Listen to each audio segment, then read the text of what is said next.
Merci beaucoup. Un grand bravo pour la traduction. C'est Christina Parkin et Julia Bartel qui sont en cabine. Et maintenant, je passe la parole à Monsieur Knapp qui va nous parler des pompes à chaleur. Merci beaucoup, Monsieur Knapp, d'être venu. Vous vous présentez vous-même ou est-ce que vous préférez que je le fasse? Non, je vais le faire moi-même. Alors, bonjour mesdames et messieurs, je vous souhaite la bienvenue aujourd'hui ici dans la salle. Je m'appelle Jürgen Knapp, je suis responsable du département technique dans l'association professionnelle chauffage et climat du Bade-Württemberg.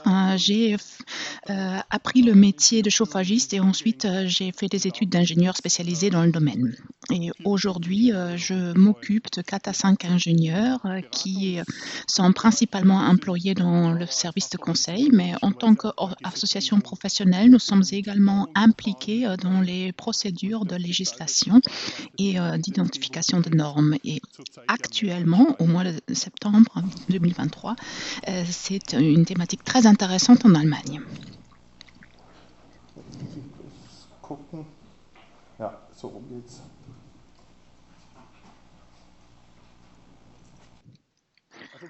En principe, oui. Alors, en principe, à peine 2 heures ne suffisent pas pour expliquer comment fonctionne une pompe à chaleur de façon efficace. Normalement, nous prévoyons une formation de 2 jours pour nos entreprises et même ça, c'est trop court. Donc, je peux juste évoquer l'un ou l'autre des points. Mais actuellement, il y a une évolution en France et en Allemagne. Il y a une évolution vers un bâtiment électrifié, si vous me le permettez de le dire ainsi. Ceci implique beaucoup de changements pour les entreprises professionnelles et aussi pour les planificateurs. Je vous prie de considérer cette évolution comme des opportunités pour assurer l'avenir des prochaines générations. Alors, ne regardez pas seulement tout ce qui ne marche pas. Évidemment, il y a des questions qui restent ouvertes. Monsieur Pfütz l'a déjà évoqué. La production de l'électricité nous accompagnera dans les années à venir dans les 2 pays. L'Allemagne ne pourra pas abandonner le charbon aussi simplement que notre pays a abandonné l'énergie nucléaire, parce que l'énergie charbon contribue de façon considérable au mix énergétique. En France, vous n'avez pas les mêmes problèmes, mais en Allemagne, on mise principalement sur le charbon pour produire de l'électricité et nous ne pouvons pas changer de technologie du jour au lendemain, tout simplement parce que nous n'aurons pas augmenté la part des énergies renouvelables comme c'est souhaité par le monde politique. Et maintenant, j'arrive en plein milieu de mon sujet. J'ai vu qu'il y a beaucoup de conseillers en énergie, quelques architectes qui sont ici dans la salle et c'est exactement ce qu'il faut. Il faut avoir une approche intégrée pour le bâtiment. L'enveloppe du bâtiment a un impact sur le besoin en chaleur et vice-versa. Tout dépend de la qualité de la mise en place de l'enveloppe. Et tous ceux qui sont impliqués dans le conseil, ingénieurs, conseillers énergétiques, architectes ou entreprises spécialisées, tous doivent comprendre le système pour pouvoir fournir un conseil fondé. Actuellement, l'Allemagne veut augmenter l'efficacité. C'est la volonté politique, mais malheureusement, ceci n'est pas reflété dans les lois et les règlements que nous avons.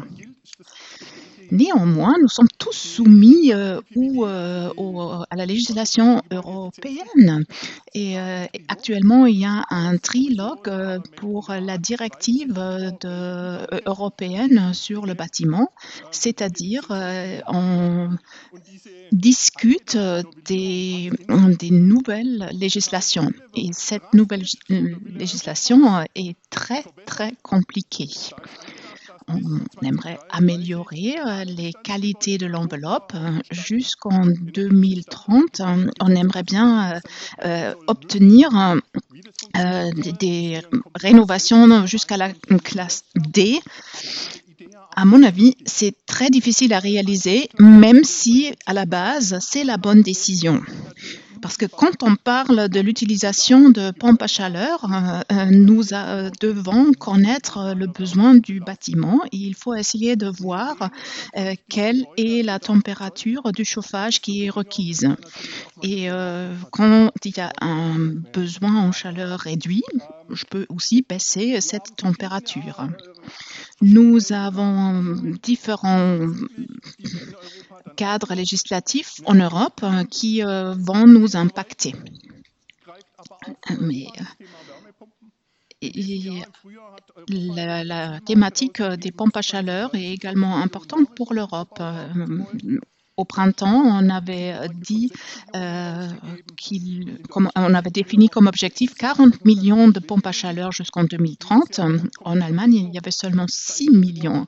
On était sur une bonne voie en début de l'année 2023, mais maintenant, dans le contexte des discussions autour de la loi sur l'approvisionnement énergétique des bâtiments, il y a vraiment des problèmes et il y avait une baisse d'installation. De l'autre côté, en Europe, il y a le règlement sur les gaz fluorés qui détermine l'utilisation des réfrigérants. Et, en principe, on avait pensé d'abandonner complètement cette thématique, mais dans ce contexte, il faut savoir que pratiquement toutes les pompes à chaleur travaillent avec les gaz fluorés. En 2022, on a commencé à miser sur des réfrigérants naturels qu'il faudrait améliorer et dont l'usage doit être répandu. Mais maintenant, on essaye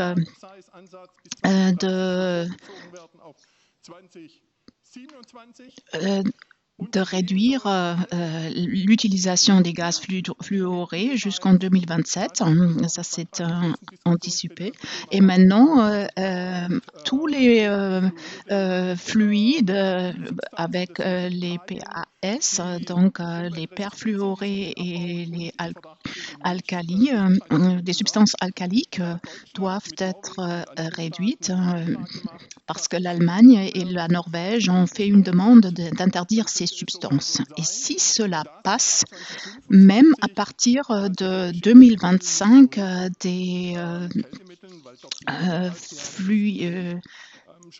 les réfrigérants avec des gaz fluorés ne peuvent plus être utilisés. Et ça serait complètement à l'encontre de l'objectif d'installer 40 millions de pompes à chaleur. Vous pouvez vous imaginer que l'industrie ne peut pas changer leur modèle du jour au lendemain et utiliser uniquement des gaz naturels.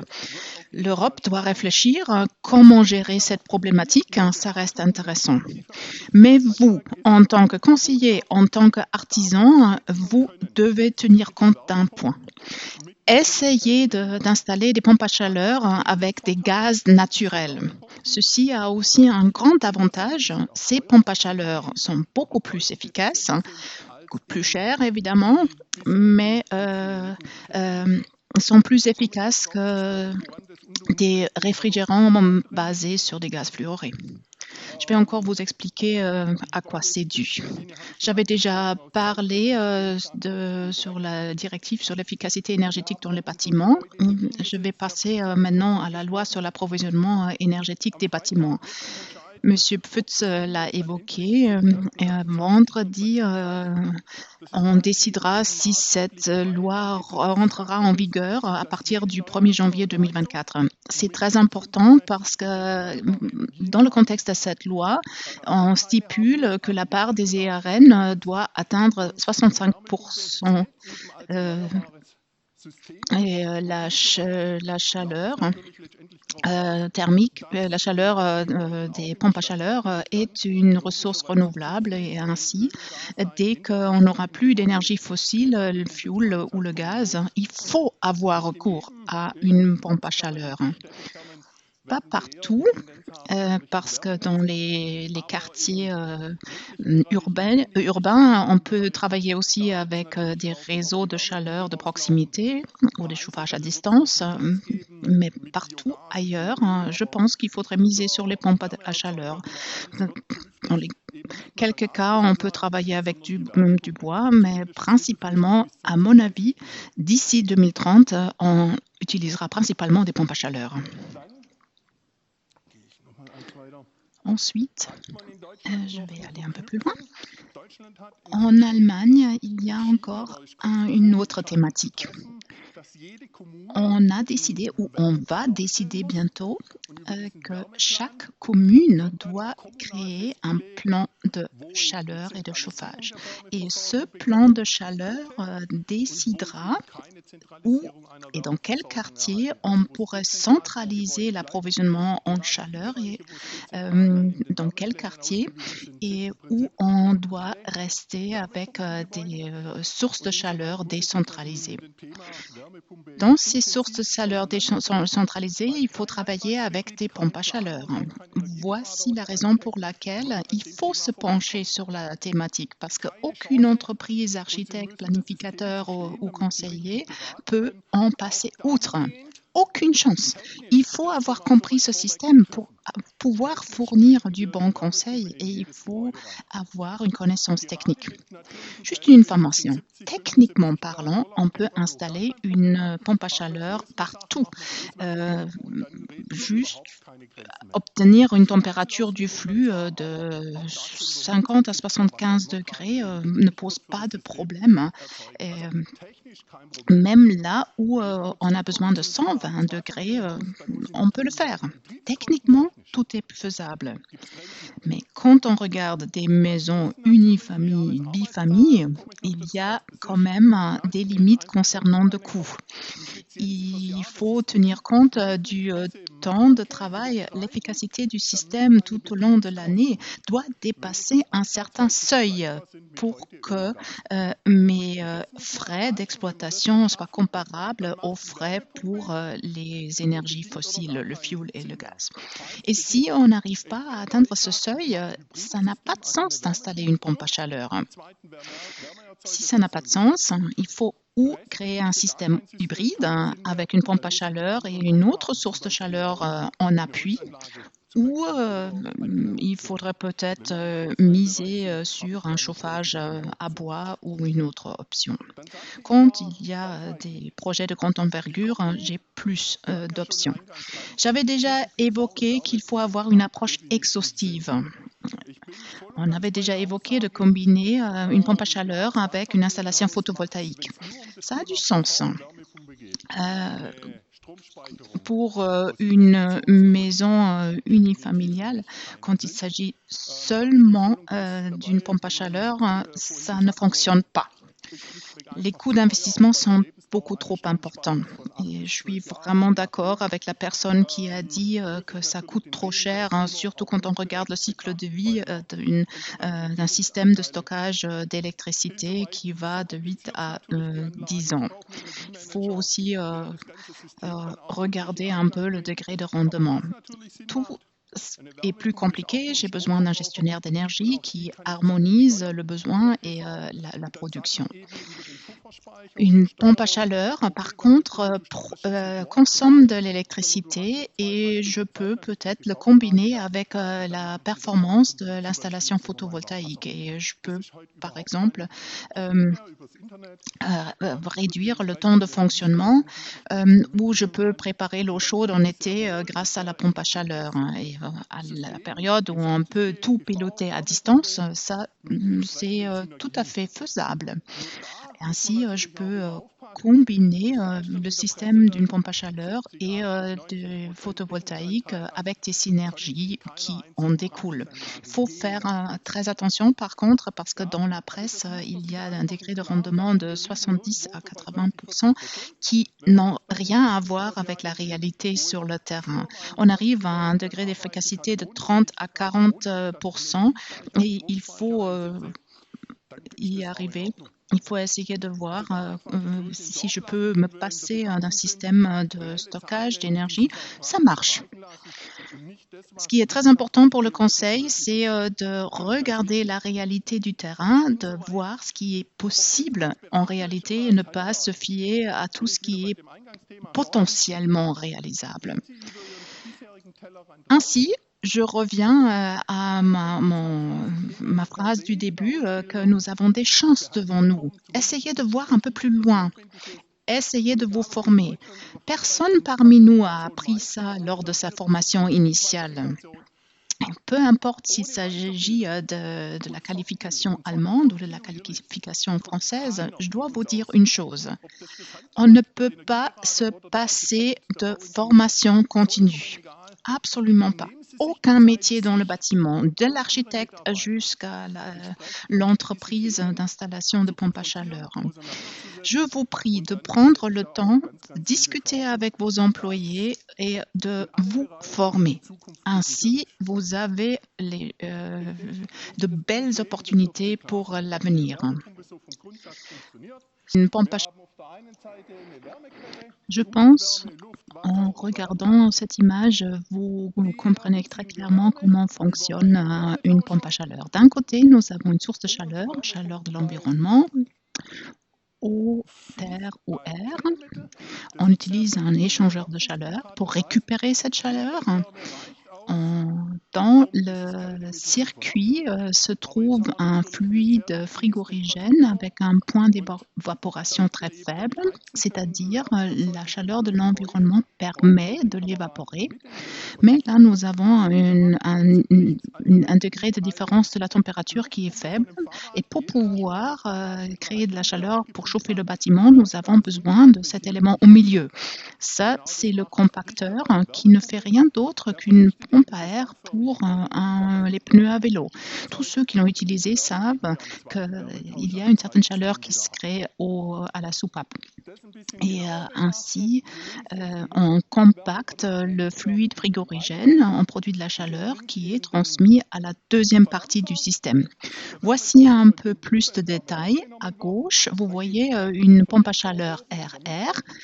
Vous voyez l'évaporateur qui permet de récupérer la chaleur de l'environnement. Ensuite, ça passe par le compresseur, ensuite par le condenseur qui refroidit le fluide frigorigène et transfère la chaleur dans le système de chauffage. Ensuite, en bas, il y a ça passe par quelques stations et à gauche, vous voyez la soupape d'expansion réglée électroniquement. Et ces soupapes définissent l'efficacité de nos pompes à chaleur. Parce que ainsi, je peux rajouter la quantité de fluide frigorigène qui est requise pour avoir une performance optimisée. Voici la raison pour laquelle c'est important de vraiment avoir un avis d'un spécialiste. En Internet, on trouve tout. Et on trouve des produits qui coûtent pas cher, mais c'est pas toujours avantageux. Voilà pourquoi je vous prie de s'adresser directement à votre spécialiste qui a 2 produits qu'il maîtrise et ainsi, il y a une garantie que vous pouvez obtenir une pompe à chaleur qui fonctionne. Maintenant, passons à la thématique du fluide frigorigène naturel. Ça, c'est un aspect très important pour la première décision dans le conseil. Et quand on décide de passer par une pompe à chaleur, il faudrait peut-être miser sur un fluide frigorigène naturel. Dans ces systèmes, on travaille avec des soupapes d'expansion électronique. Peut-être encore une remarque par rapport à la recherche. L'Institut de Fraunhofer-ISE à Freiburg vient de terminer un projet. Ce projet permet de réduire de façon dramatique la quantité du fluide frigorigène.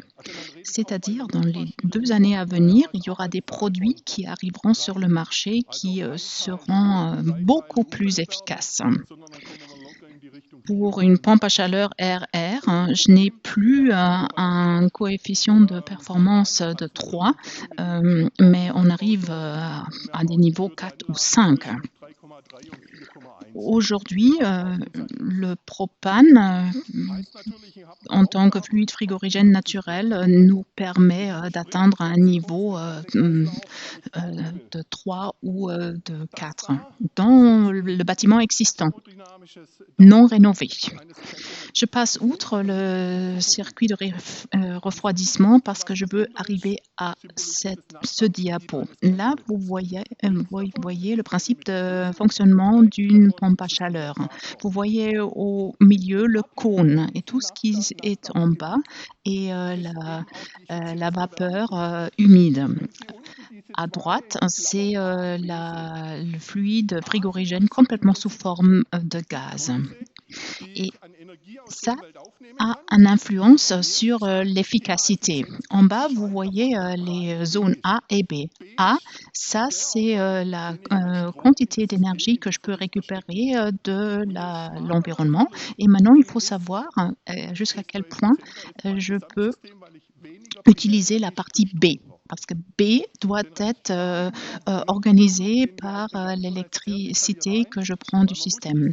Et quand B est petit, j'ai besoin de très très peu d'électricité et le système est efficace. Je vais passer outre de tout le reste que nous expliquons dans nos formations. Il faut bien comprendre le fonctionnement pour pouvoir choisir le bon produit. Et les fluides frigorigènes naturels ont un grand avantage, tout simplement parce que la partie de vapeur humide est plus large, me permet de récupérer plus de chaleur. Et deuxièmement, les fluides frigorigènes naturels sont plus résistants à la nature. Je peux les compacter plus facilement et je peux travailler avec plus de chaleur de l'environnement. Ils sont tout simplement mieux que les gaz fluorés. Mais il y a un problème pour nous dans la pratique. Quand on travaille avec les fluides frigorigènes naturels, il y a différents groupes. Il y a le CO2 qui pose pas de problème parce qu'il n'est pas explosif. Ensuite, il y a l'ammoniac qui n'est pas utilisé pour le chauffage des maisons, seulement dans l'industrie. Mais maintenant, ce qui nous intéresse, c'est le groupe 3. Ça, c'est le R290, le propane, qui, à mon avis, est le fluide frigorigène de l'avenir. Mais il est malheureusement explosif. Vous avez déjà parlé de l'efficacité, mais si on veut avoir une exploitation efficace, il faut passer à l'entretien.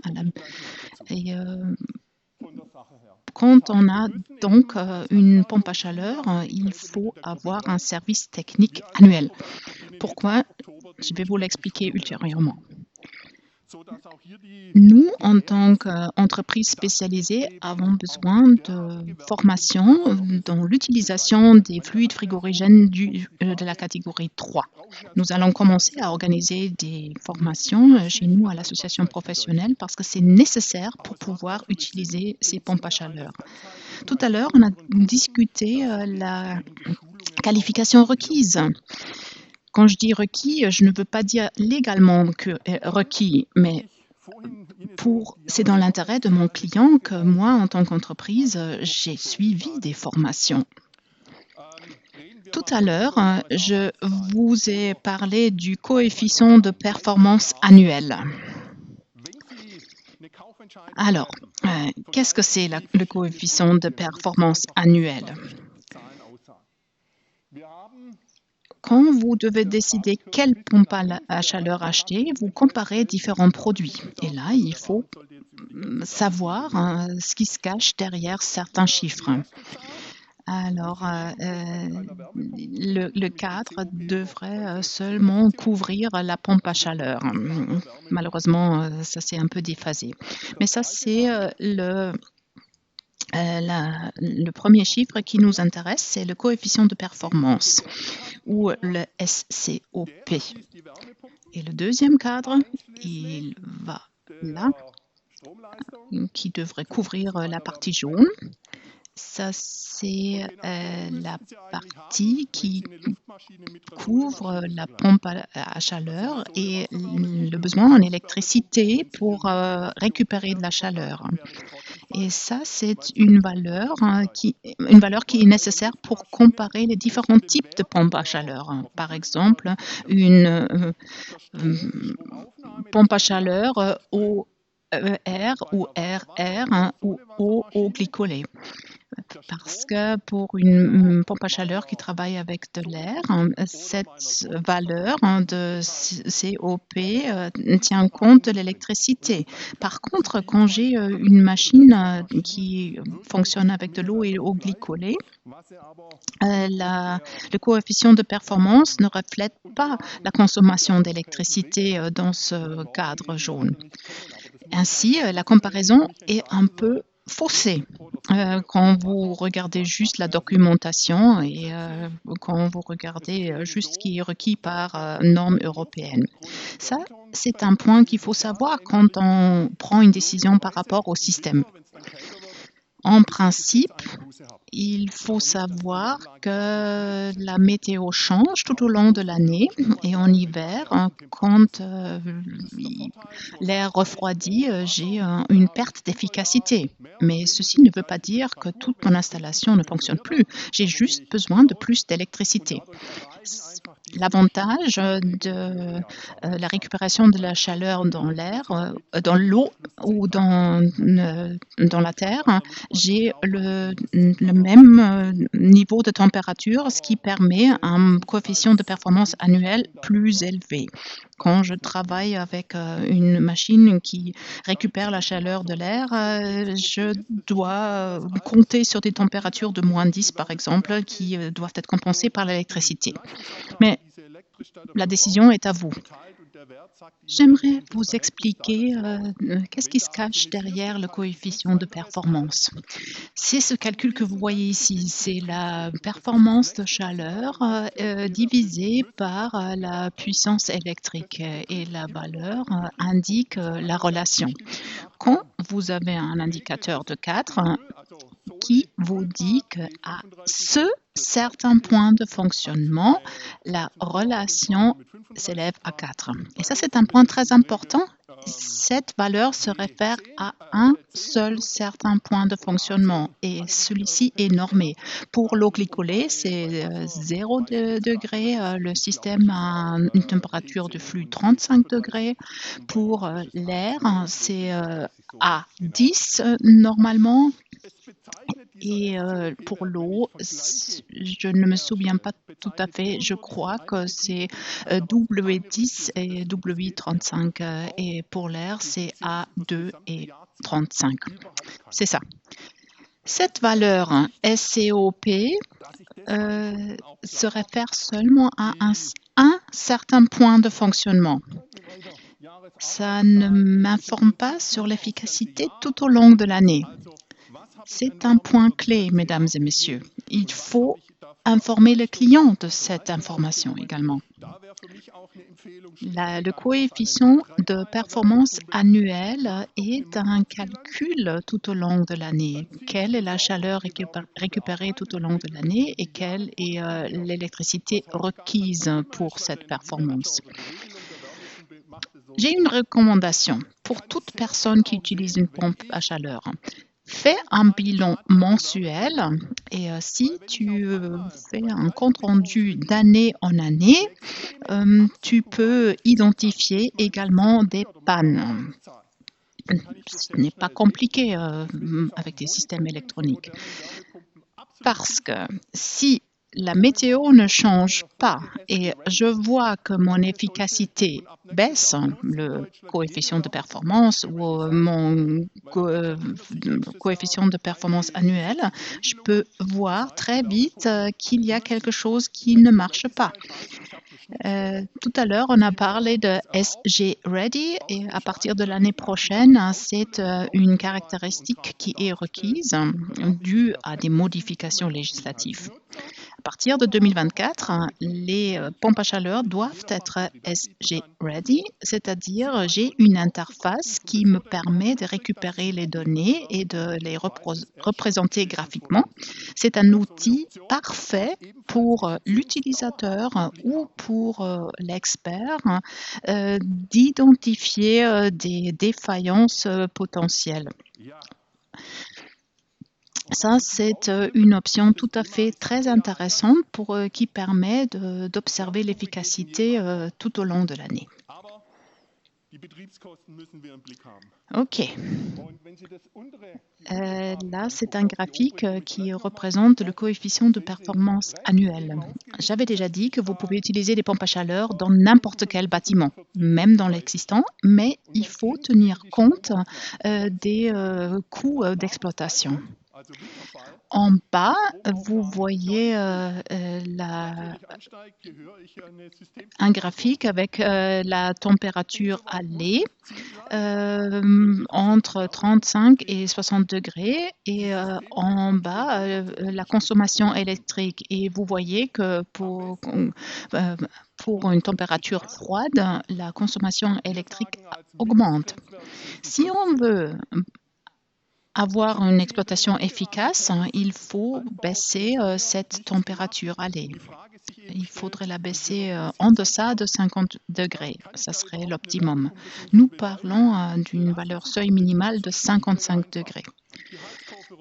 Si vous travaillez dans le conseil énergétique et vous avez un bâtiment existant non rénové, et la question se pose si on peut utiliser une pompe à chaleur, il faut regarder de près cette courbe de chaleur.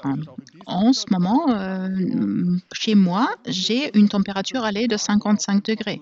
Et j'ai un collègue qui a travaillé avec 75. Je lui ai proposé de baisser à 60. Entre-temps, il a atteint une température à lait de 53. Il habite tout en haut de la forêt noire où il fait vraiment froid et il arrive à gérer son système avec une température à lait de 55 degrés dans le bâtiment existant. Et quand je connais ce facteur, je peux conseiller dans ce sens.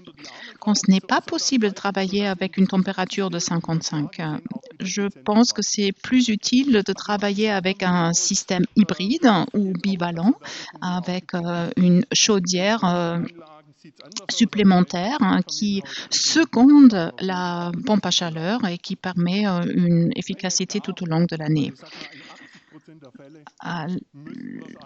Ça marche sûrement dans toute maison unifamiliale ou bifamille. Dans des immeubles plus grands, peut-être pas. Mais là, ça devrait fonctionner. Et dans 80% des cas, une pompe à chaleur devrait suffire. Il faudrait peut-être changer quelques radiateurs. Normalement, c'est de mise. Qu'on échange 2 radiateurs sur 8 ou 10, de peut-être les agrandir un tout petit peu. Ça, c'est un élément qu'il faudrait analyser lors de la planification. Et j'avais déjà évoqué l'importance de la planification. Peut-être encore une information par rapport à des systèmes bivalents et monovalents. Voici quelques graphiques. Vous voyez la ligne courbée qui est le coefficient de performance annuel. Et là, j'ai calculé l'efficacité à un certain point d'exploitation. Quand il fait très froid, la pompe à chaleur travaille pendant plus d'heures que quand il fait moins froid. Et là où vous voyez l'écriture en rouge, ça c'est le coefficient de performance annuel, le fonctionnement total. Et quand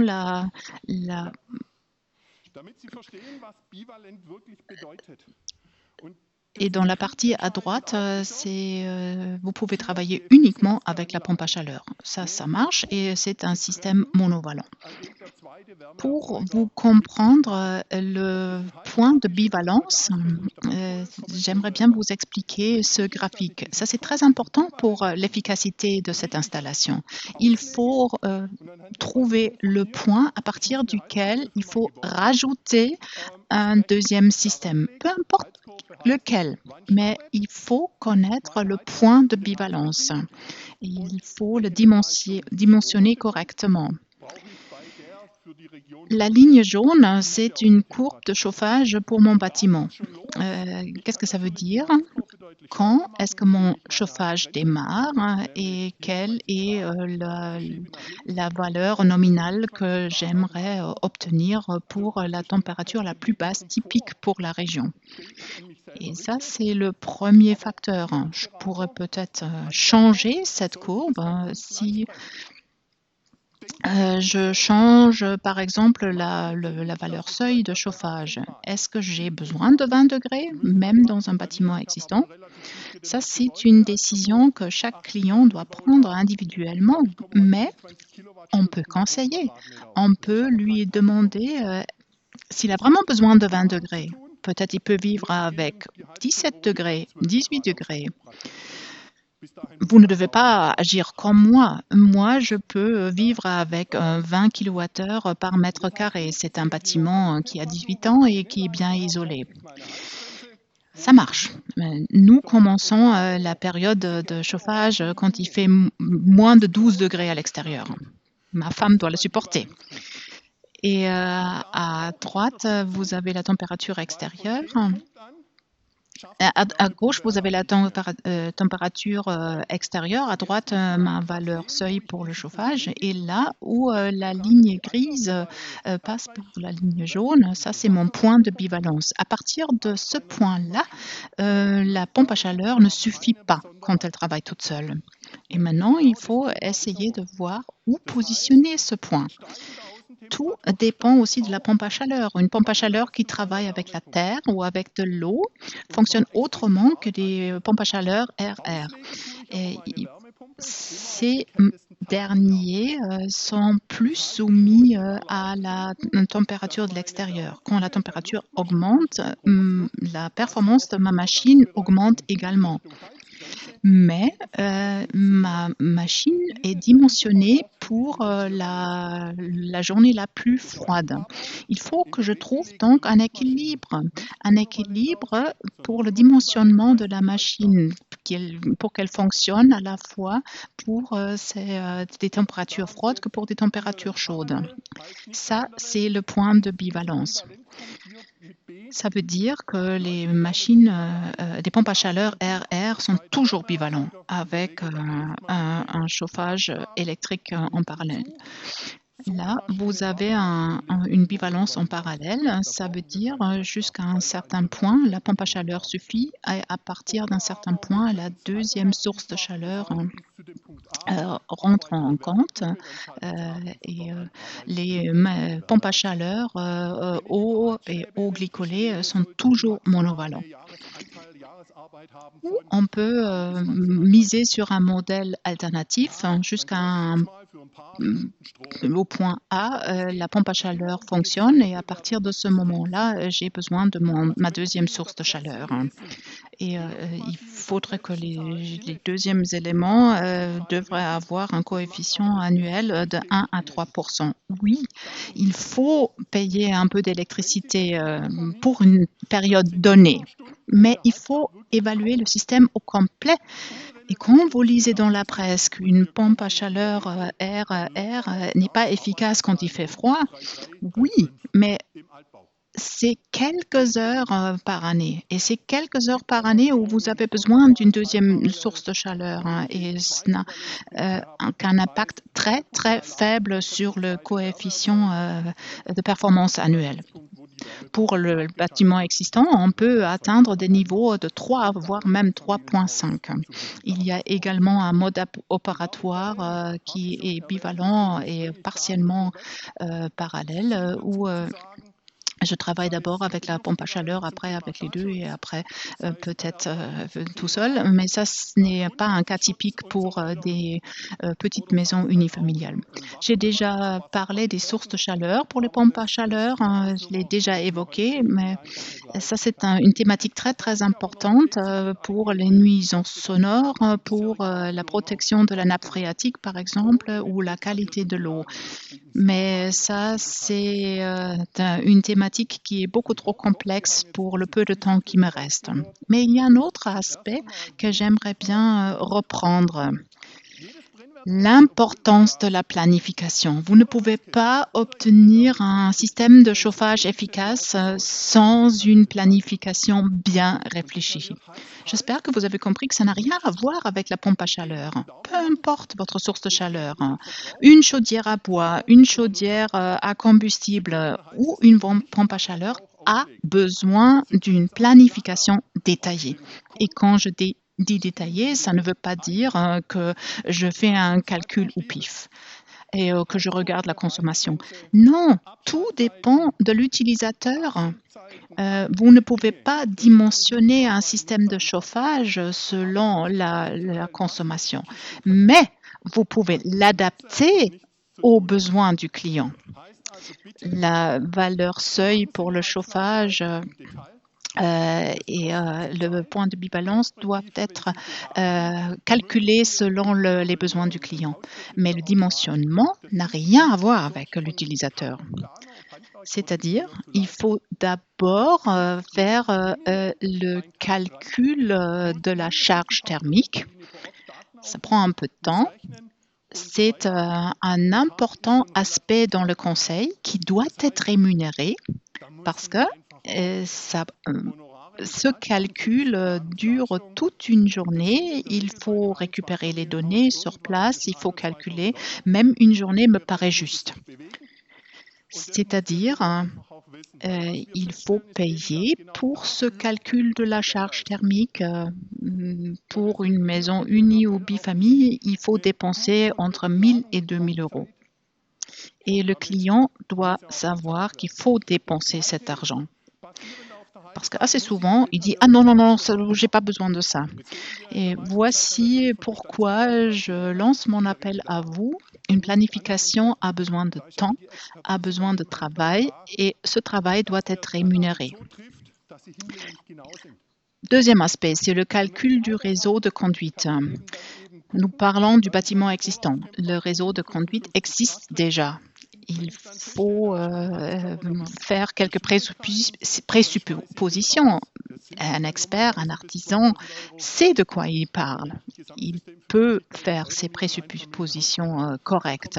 Et quand je parle d'une température allée de maximum 55 degrés et quand je vois que j'ai un radiateur qui n'arrive pas à gérer cette température, il faut le changer. Oui, c'est un coût supplémentaire, mais quand j'investis 40 000 euros, ça ne rentre pas trop en compte.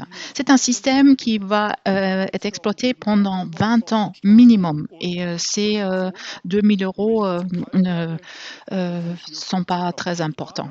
Il faut juste faire attention de ne pas baisser la température de trop baisser la température parce que les radiateurs travaillent avec un système de convection et quand la température est trop basse, par exemple en deçà de 40 degrés, la convection ne fonctionne plus et les radiateurs ne sont plus efficaces. Je dois passer par la courbe de chauffage qui est presque plate. Et je dois garantir que le chaleur fournie par la pompe à chaleur doit permettre au radiateur d'irradier la chaleur requise. Ensuite, nous avons la problématique de l'eau, surtout dans le bâtiment existant. Pour l'instant, nous parlons des maisons unies et bifamilles. Normalement, vous avez un système d'eau qui est centralisé. Je ne sais pas comment c'est en France, peut-être c'est la même situation. Mais vous avez plusieurs possibilités. Votre pompe à chaleur peut mettre à disposition des températures qui sont requises aussi pour la préparation d'eau chaude sanitaire. Il y a aussi une alternative, ça serait peut-être la combinaison avec une installation photovoltaïque. Vous découplez les deux systèmes, vous avez la possibilité de chauffer l'eau sanitaire par la thermie solaire, ou vous passez à une troisième étape et vous décentralisez la préparation d'eau chaude sanitaire et vous chauffez votre eau de façon électrique. Vous prenez une chaudière électrique individuelle avec un petit système de stockage réglé par hydraulique. Ça serait la possibilité la plus efficace. La plupart des systèmes en Allemagne ont une circulation centrale, c'est-à-dire tout au long de la journée et la nuit, 24 heures sur 24, je fais circuler mon eau sanitaire. Ça veut dire qu'il y a des pertes de chaleur énormes à un haut niveau de température. Et ceci impacte l'efficacité de votre pompe à chaleur.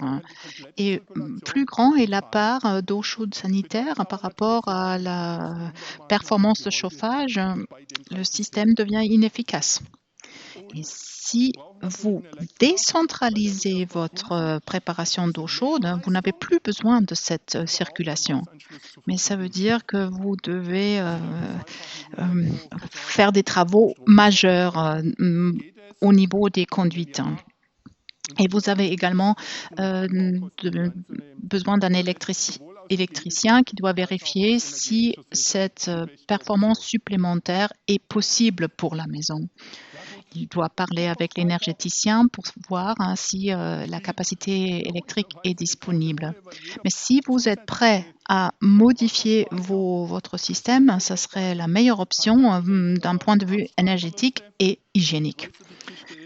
OK, le réservoir tampon, ça c'est un point très important parce que chaque système de stockage d'eau chaude a des pertes et plus le réservoir est dimensionné, plus les pertes sont grandes.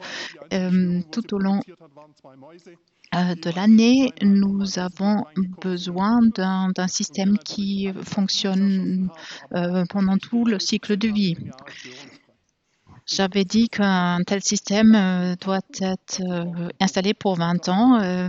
Chez moi, ça marche depuis 18 ans. J'ai jamais eu de problème. Seulement une fois, il y avait des souris qui ont mangé quelques câbles. Il y avait un court-circuit qui a posé des problèmes. Mais pour que ça marche, nous avons besoin d'un réservoir tampon.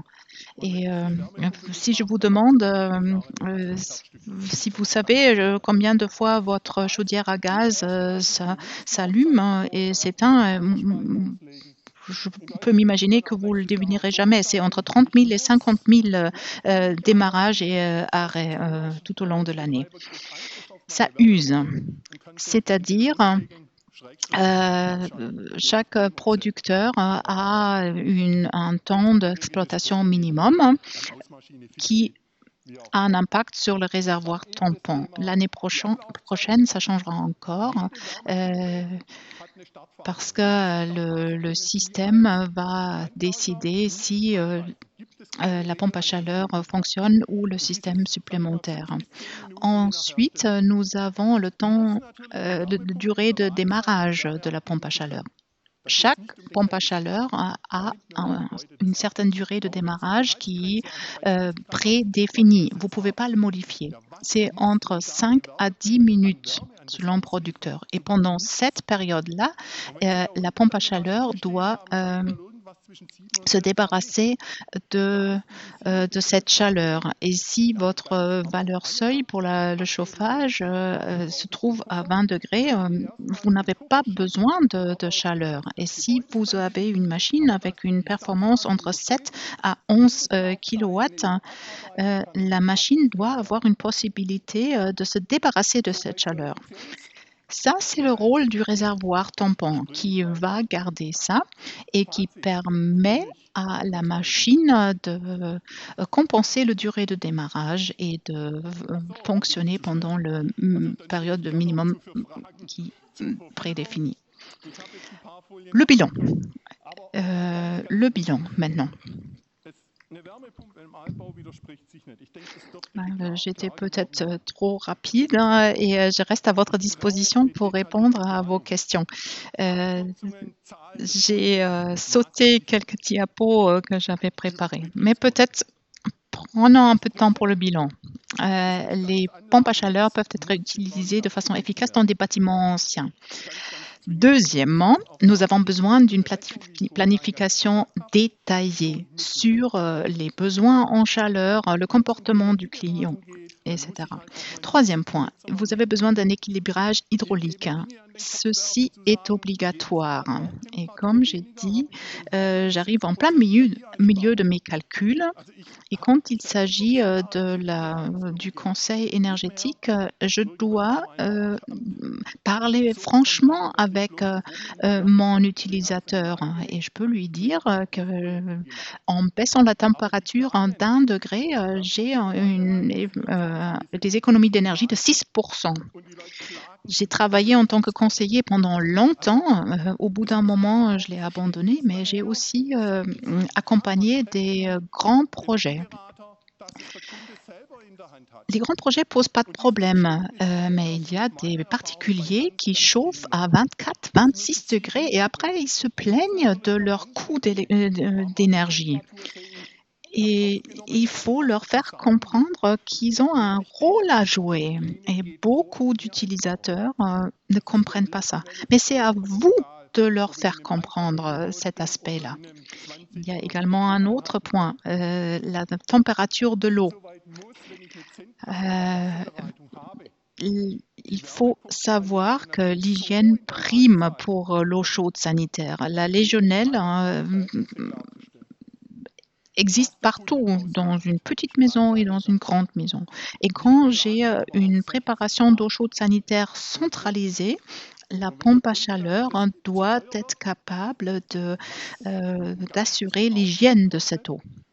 Ce que le client en fait par la suite, c'est à lui. Nous planifions une température d'eau de 60 degrés, point. Et si le client trouve que c'est trop cher, il faut voir. Même une chaudière à gaz doit arriver à une température d'eau à 60 degrés qui coûte cher. Et quand je regarde un peu le degré d'efficacité entre tout ça, il faut voir. Mais c'est le client qui décide s'il veut travailler avec une température inférieure. C'est sa décision. Nous devons planifier et construire des installations qui sont conformes aux normes hygiène. Mais, je l'avais déjà évoqué tout à l'heure, il y a la possibilité de décentraliser la préparation d'eau chaude sanitaire, ce qui baisse les coûts tout au long de l'année. Et peut-être encore un dernier point. Tout à l'heure, j'ai parlé de la maintenance. Dès qu'on aura adopté la loi sur l'approvisionnement énergétique dans les bâtiments, il y aura un nouveau paragraphe 60A. Et ce paragraphe dit que chaque pompe à chaleur nouvellement installée doit être inspectée, au plus tôt après une première période de chauffage, au plus tard après 2 ans. Et ça, c'est tout à fait sensé pour toute installation nouvelle. Pourquoi ? Parce que nous calculons la performance, la courbe de chauffage selon les normes. Mais nos calculs ne peuvent pas tenir compte de l'utilisateur, du client. Nous avons un utilisateur standard, mais nous ne sommes pas des êtres humains standards. Même chez moi, nous avons une température de 21 degrés standard quand on allume le chauffage. La norme dit qu'on travaille avec 20 degrés. Personne ne respecte ça de façon standardisée. Voilà pourquoi je vous conseille, Après la première période de chauffage, rendez-vous sur le lieu et regardez le comportement. Et moi, en tant qu'expert, je sais qu'on peut encore baisser la courbe de chauffage. Mais ça, c'est une manipulation qui requiert du temps. Vous ne pouvez pas le faire pendant une période de chauffage. Il faut observer la performance et le comportement. Et, ensuite, il y a encore un autre facteur, qu'on reste longtemps dans nos bâtiments. Avec l'âge, la sensibilité à la température est modifiée et change. Et maintenant, il faut essayer de voir comment on peut gérer le système d'une année à l'autre. Ceci dit, encore une fois, veillez à une bonne planification, essayez de vraiment voir ce qui est requis. Et si vous voulez savoir si votre système est compatible de travailler avec une pompe à chaleur, vous avez le temps. Travaillez avec vos clients. Essayez de lui expliquer comment fonctionne une courbe de chauffage et demandez-lui de faire des tests en réel. Essayez de baisser le système, la performance du système jusqu'à ce qu'il ait froid. Notez ce point et vous pouvez le faire à une température extérieure de 10-15 degrés et de 0 degrés. Ainsi, vous avez 2 points et si vous passez une ligne directe entre ces 2 points, ça c'est une courbe individuelle. Et moi, en tant que planificateur, je connais les valeurs limites individuelles de mon client. Normalement, ça marche autour de 55 degrés d'une température allée. Merci beaucoup. Et voici une dernière phrase. Je vous souhaite bonne chance et je reste à votre disposition pour vos questions. Okay. Eine Frage haben? Oder ist... Moi, j'aurais une petite question, Monsieur Christian. Knapp. Je vous l'ai dit en français, je maîtrise mieux quand même, malgré mon alsacien perfect. J'ai envie de dire, j'ai cru comprendre que votre technique se dirigera plus vers l'utilisation du gaz propane. Or, chez nous, quand on discute entre professionnels, alors je ne dis pas quand on discute entre ingénieurs ou entre sachants d'usine qui préconisent ou qui fabriquent les produits, mais nous, professionnels, on a cette appréhension du gaz propane qui est un gaz parce que visiblement, pour arriver à des rendements, on est obligé de monter la pression. Et j'ai envie de dire, si vous avez un problème de fuite en entretien ou quoi que ce soit, se prendre un boulon dans la figure avec une pression élevée est autrement plus craignos, risqué, j'ai envie de dire, que travailler avec les gaz. Et je voudrais juste terminer là-dessus. Quand on a déjà eu des réunions d'information avec des fabricants, des herstellers, ils parlent d'un gaz, le R, aide-moi vite Christian, le R30-32, qui est un R32, ja. Donc, quelle est la différence? Alors, moi, je suis un Européen convaincu, mais votre discours qui me plaît bien, surtout le côté économique, quand vous dites qu'au client, il faut planifier et il faut faire payer les chiffrages pour avoir un produit correct, c'est du petit lait pour moi, c'est du bonheur quand j'entends ça, mais quand je vois la différence entre ce qu'on fait de ce côté et de l'autre côté, waouh, je me dis vivement la retraite. Alors déjà au niveau gaz. Also 2 Dinge. Alors, 2 points.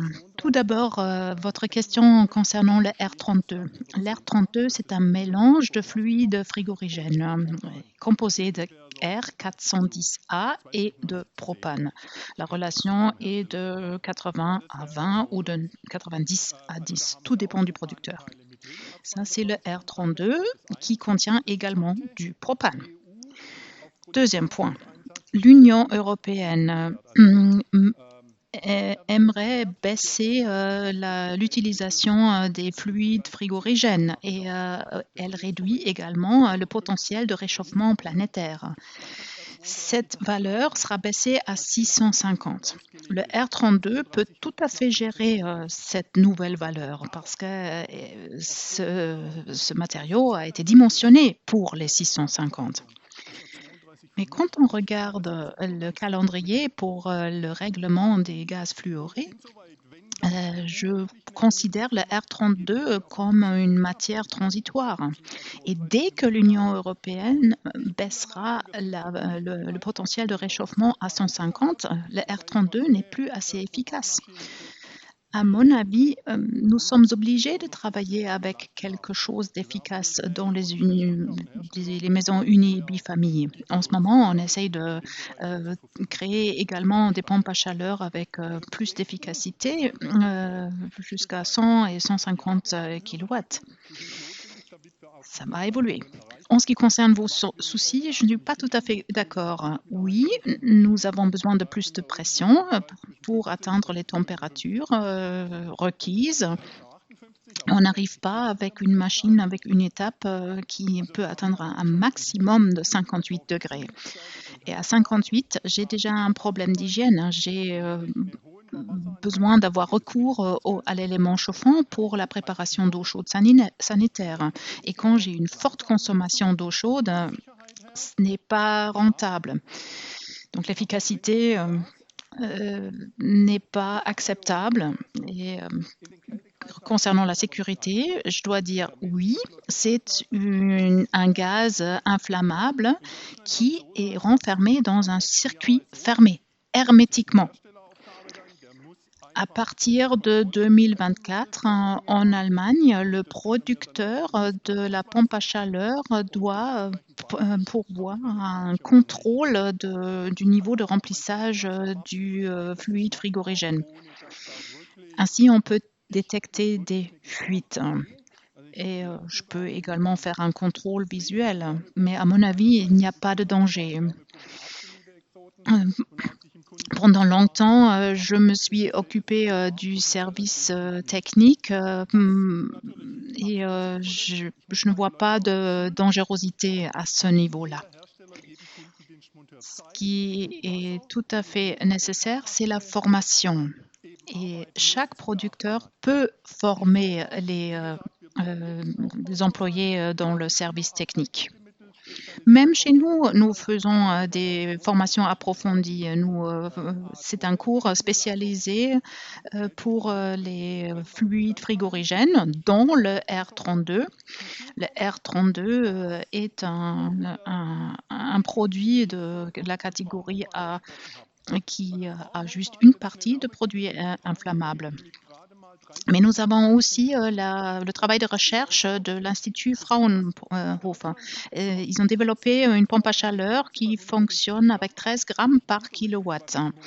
En Allemagne, nous avons une valeur seuil de 150 grammes. Et dès qu'on dépasse ce seuil, il y a des stipulations de sécurité qu'il faut travailler.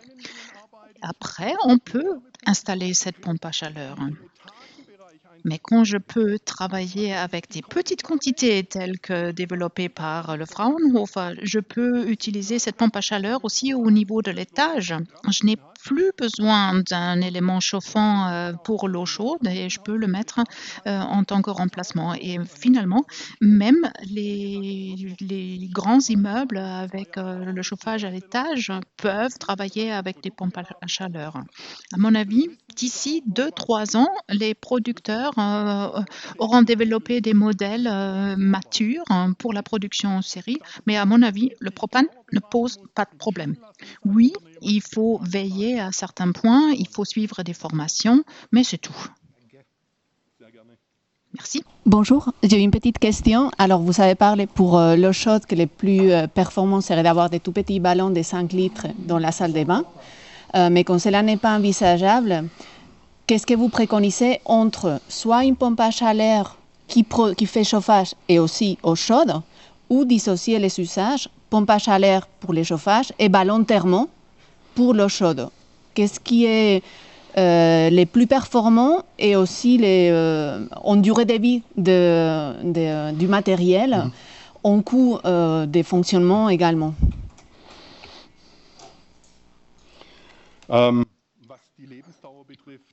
En ce qui concerne la durée de vie, il n'y a pas de différence.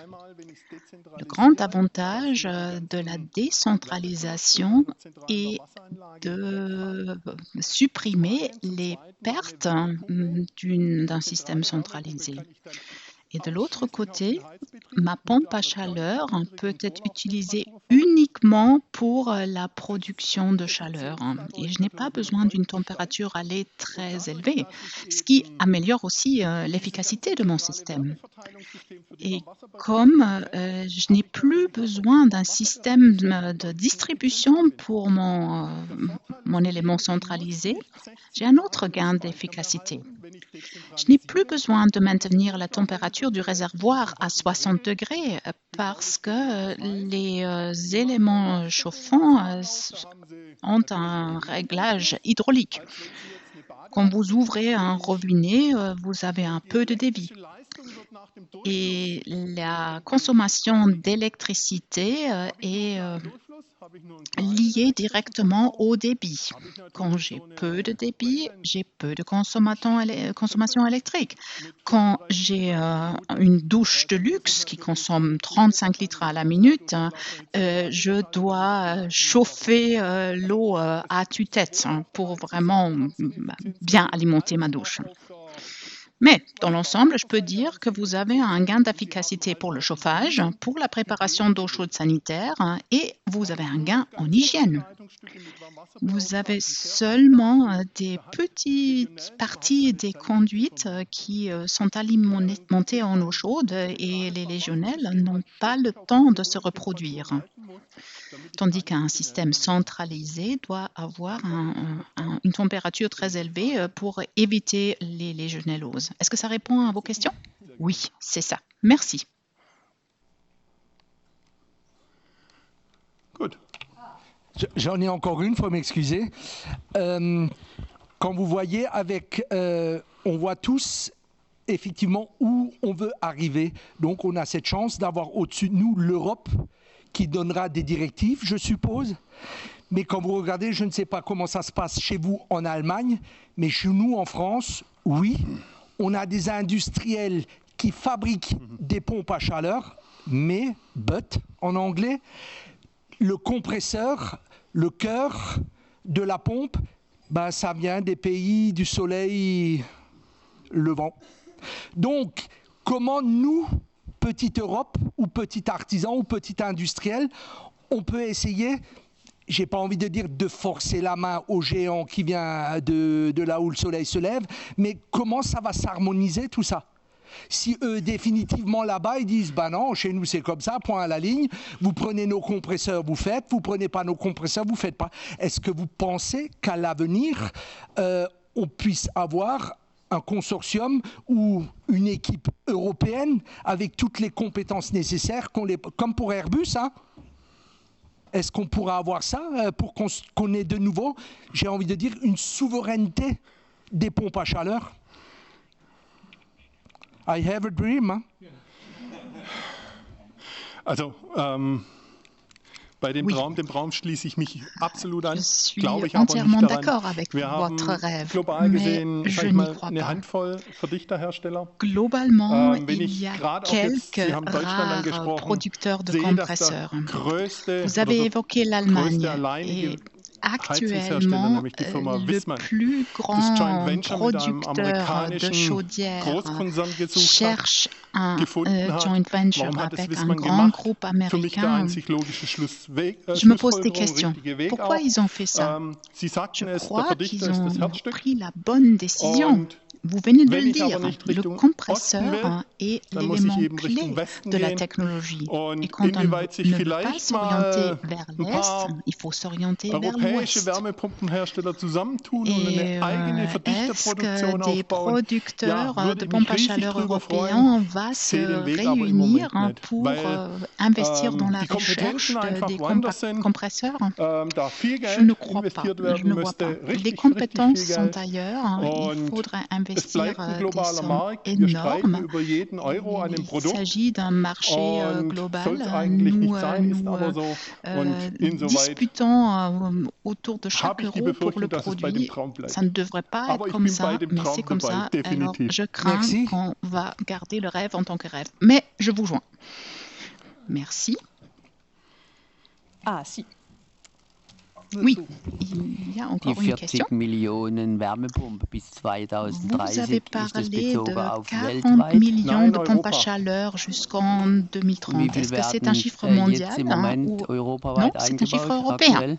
Oh, Et jetzt actuellement, verwischen on Sie mich installe echt auf combien den- de pompes à Also die chaleur deutsche en Europe? Statistik, die habe ich im Kopf, die Oui, oui, oui. europäische Statistik Je ne sais habe ich pas, nicht je im connais Kopf. la statistique Aber allemande, ähnlich je wie ne bei connais der pas deutschen, les soweit chiffres kann ich es européens, beantworten, ohne mais konkrete Zahlen zu nennen, je sind pense wir weit von der que Zielmarke c'est à peu entfernt. près parallèle. Nous sommes très, très loin de Also, notre objectif. Deutschland hat ja die 6 Millionen Juste pour vous ausgegeben, expliquer, respektive en Allemagne, 500.000 on a nächstes décidé Jahr de définir pro un Jahr. objectif de 6 Wenn Sie millions, die 6, c'est-à-dire gehen wir de mal von der commencer à Theorie installer aus. Wenn Sie die 500 000 par 500.000 année ab nächstes à Jahr partir beginnen, de müssten l'année wir prochaine. 2029 bei Restons 1 en Million théorie. verbauter Si on Wärmepumpen commence pro Jahr avec sein. l'installation In de Deutschland, um die 500 6 000 par Millionen année, zu il erreichen. faudra installer Wir 1 hatten million letztes par Jahr année knapp en 230.000 2029 pour Wärmepumpen atteindre verbaut. l'objectif de 6 Spitzenwert. millions. L'année Wir passée, sind nous jetzt avons 80% installé eingebrochen in diesem Jahr. 2030 230 Und das 000. wird sich dieses Ça, Jahr auch c'est une nicht mehr valeur erholen. énorme. Die Et ersten 3 il y Monate, avait das une erste baisse Quartal war de noch 80% cette relativ année. gut und dann ging Et cette es année, nach on der ne va Veröffentlichung des pas ersten reprendre GEG-Entwurfs du Ende poil de la Februar bête. Le ging premier es so trimestre steil est in den Keller und inzwischen muss ich relativement bon eigentlich et sagen, suite à la publication haben wir de la noch première bei version einem de la loi einzigen sur Punkt le in chauffage der dans les Sanierung einen bâtiments, Zuwachs und das ist c'était bei une baisse Gas- und totale. Ölheizung. Nous avons encore une augmentation Und seulement pour Wärmepumpe ist im les Prinzip chaudières à gaz fast et zum à Erliegen gekommen fuel. und das wird unter den Rahmenbedingungen Les auch sich installations des nicht von pompes à heute auf chaleur morgen ont erholen. baissé Da de wird es façon mindestens bis considérable et quand on 25 regarde les dauern, conditions bis cadres, wir il wieder n'y a so pas de richtig reprise en vue. in die Il Gänge faudra kommen. attendre 2025 avant de voir Merci, Herr que la Knapp. situation s'inverse. Merci beaucoup, Monsieur Knapp. Okay. Vielen, vielen Dank, Herr Knapp. Das war wirklich toll. Nochmal ganz großes Bravo. Dankeschön. Auch Ihnen vielen Dank.